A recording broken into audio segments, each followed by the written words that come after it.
for this project.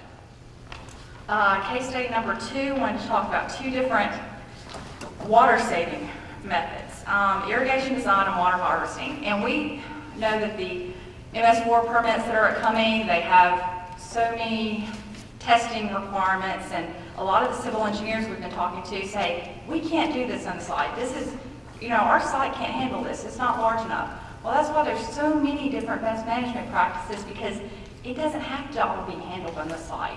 We can handle this through other different measures as long as we work with the architects, landscape architects, and the clients to spread the burden out so that we can handle it in different ways throughout the site.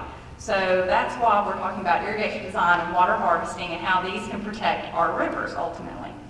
For the irrigation design, the smart irrigation BMP measure is just conservative uses, conservative use of the water. We have smart equipment now. We have clocks with rain sensors and clocks that are timed to work better.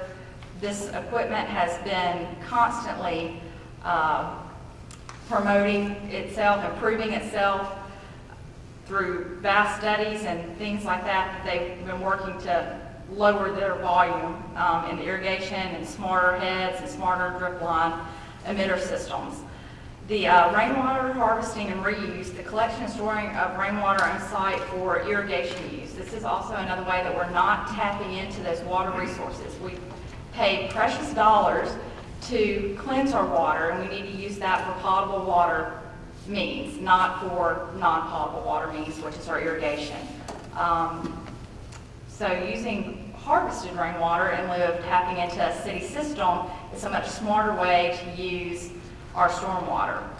Traditional irrigation methods use rotors and sprays and a lot of different types of heads that waste a lot of water, have a lot of water runoff, things that are pretty much hitting a lot of pavement that's out there, and they're going into the traditional stormwater systems. And so we don't use that during the, when we're using best management practices. And then by getting our irrigation off of the municipal water supply, as I mentioned before. We have a good irrigation consultant that we like to use, and they provided us some data for a local project for the Social Security Administration building downtown, the large one that was completed a few years ago. It has a large parking area, numerous green roofs. They have a pretty significant irrigation system for their green roof systems, and then the other areas around the site that they use all harvested rainwater. So they had an initial investment of $200,000 into their irrigation system for that facility for a landscaped area of approximately 4 acres. What they have saved is 3 million gallons of water that they did not have to purchase from a municipal water supply. Saves the client money, and then $70,000 to $80,000 water cost savings per year is what that was estimated at.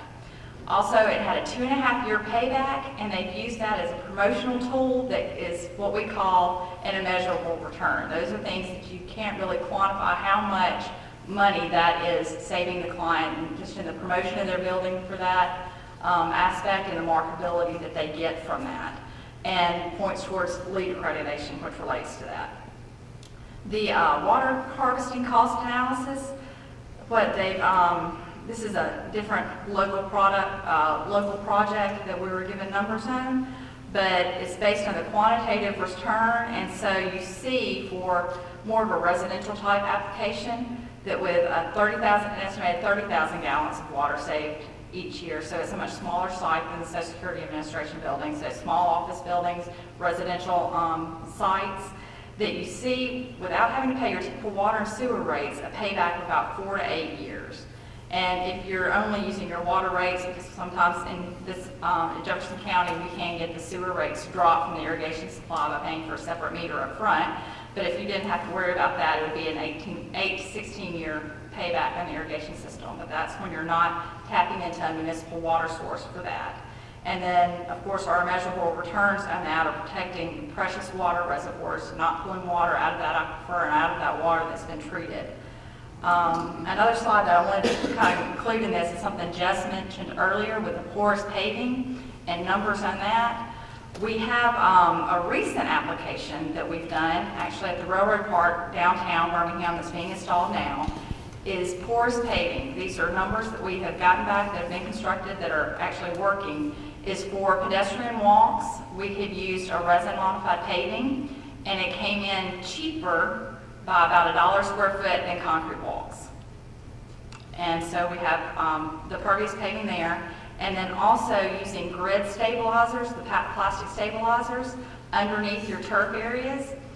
We have been working with different municipalities over the years that one of our largest contests during site design is our fire access. They need stability for the fire lanes and things like that we understand.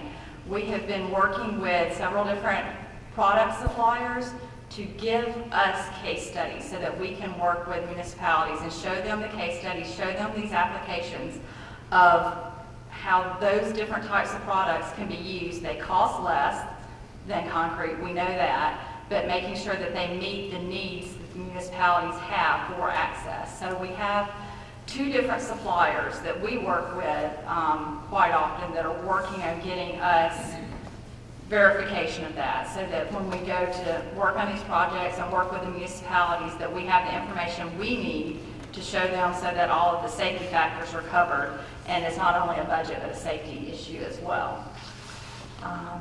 And then back to the water harvesting examples. These are just some of the examples of water harvesting cisterns.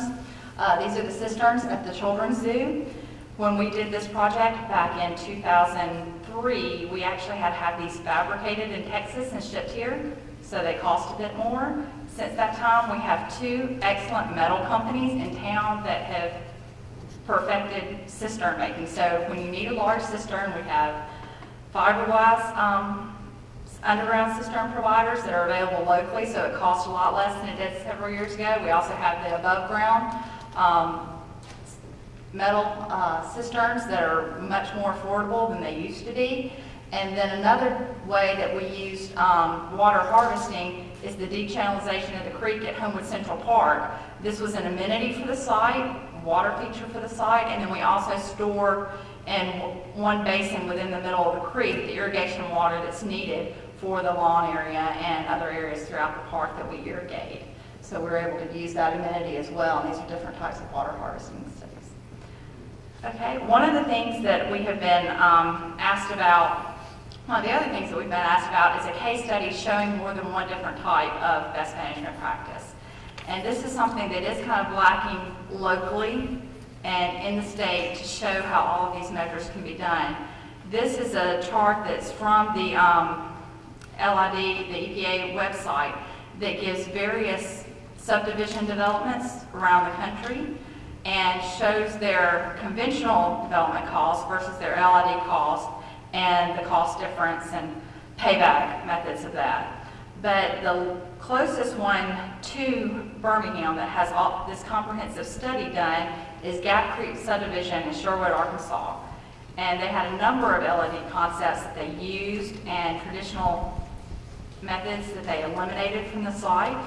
And I think all of this is included in your handout, so I won't bore you by reading all of the bullets.